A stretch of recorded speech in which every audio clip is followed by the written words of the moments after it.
എല്ലാവർക്കും മിജിസ് കിച്ചൻ്റെ പുതിയൊരു വീഡിയോയിലേക്ക് സ്വാഗതം. അപ്പോൾ ഇന്ന് രാവിലെ നമ്മൾ ചെയ്യുന്നത് ഒരു ബീഫ് റോസ്റ്റ് ആണ്.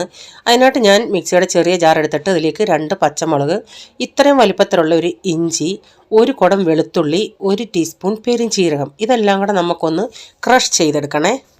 ഇതൊരു 1/2 കിലോ ബീഫുണ്ട്. ഇതിലേക്ക് കുറച്ച് ഉപ്പ് ചേർത്തിട്ട് ഇതിലേക്ക് 1/2 ടീസ്പൂൺ കുരുമുളക് പൊടിയും പിന്നെ നമ്മളിപ്പോൾ മിക്സിയിൽ ചതച്ച് ക്രഷ് ചെയ്തെടുത്തില്ലേ അതും ചേർത്ത് ഒരു സ്വല്പം വെള്ളം ഒഴിച്ചിട്ട് നമുക്കിത് നന്നായി ഒന്ന് വേവിച്ചെടുക്കാം. 1/2 കിലോ ബീഫിന് ഇതിപ്പോൾ ഒരു 150 ഗ്രാം കൊച്ചുള്ളിയുണ്ട്. അതിലിച്ചിരി വലുത് ഞാനിങ്ങനെ നമ്മുടെ ഈ ഇടിക്കല്ലും കൊണ്ടൊന്ന് ചതച്ചെടുക്കുന്നുണ്ട്. ചെറുത് അതുപോലെ കിട്ടാൽ മതിയേ. ഇപ്പോൾ അരിഞ്ഞിടുന്നതിനേക്കാൾ ഇങ്ങനെ ചതച്ചിടുന്നത് നല്ലതായിട്ട് എനിക്കൊന്ന് തോന്നിയിട്ടുണ്ടേ. ഞാനിവിടെ എല്ലാം ഇതൊന്ന് ചതച്ചെടുത്തിട്ടുണ്ട്. അപ്പം ഞാനിവിടെ ഒരു കടായി വെച്ച് ഇതിലേക്ക് 2 ടേബിൾ സ്പൂൺ വെളിച്ചെണ്ണ, ഇതിന് വെളിച്ചെണ്ണ തന്നെ ഉപയോഗിക്കാൻ നോക്കേ. എന്നിട്ട് 1 ടീസ്പൂൺ കടുക് ഇട്ടിട്ട് ഞാൻ ഇതിലേക്ക് 2 തണ്ട് നല്ല ഫ്രഷ് കറിവേപ്പില ചേർത്തിട്ടുണ്ട്. പിന്നെ ഒരു കൈപ്പിടി തേങ്ങ നമുക്കൊന്ന് കൊത്ത് വറുത്തിടണം. നിങ്ങൾക്ക് തേങ്ങ ഇതിനേക്കാൾ കൂടുതൽ ചേർക്കണമെങ്കിൽ അങ്ങനെ ചേർക്കാം. ഇപ്പം തേങ്ങയുടെയൊക്കെ കളറൊന്ന് മാറിയിട്ടുണ്ട്. ഞാനിപ്പോൾ ഇതിൽ നിന്നൊരു കുറച്ച് തേങ്ങ എടുക്കുന്നുണ്ട്. അതെനിക്ക് വീഡിയോ എടുക്കേണ്ടിയിട്ടാണ്, ഫോട്ടോ എടുക്കേണ്ടിയിട്ടാണ്. അപ്പോൾ നിങ്ങൾ അങ്ങനെ ചെയ്യേണ്ട ആവശ്യമില്ല. നിങ്ങൾ ഈ തേങ്ങ ഒന്ന് മൂത്ത് വരുമ്പോൾ അതിലേക്ക് നമ്മൾ ചതച്ച് വെച്ച് സവാള നമുക്ക് കൊച്ചുള്ളി ഇട്ടൊന്ന് വഴറ്റണം. എന്നിട്ട് ഞാൻ ഒരു സവാളയും കൂടെ ചെറുതായിട്ട് അരിഞ്ഞ് ഇതിൽ ചേർത്തൊന്ന് വഴറ്റുന്നുണ്ട്. വലുതാണെങ്കിൽ അരമുറി, കുഞ്ഞതാണെങ്കിൽ ഒരെണ്ണം, അതുകൂടെ ഇട്ട് നന്നായി നമുക്കിതൊന്ന് വഴറ്റിയെടുക്കാം.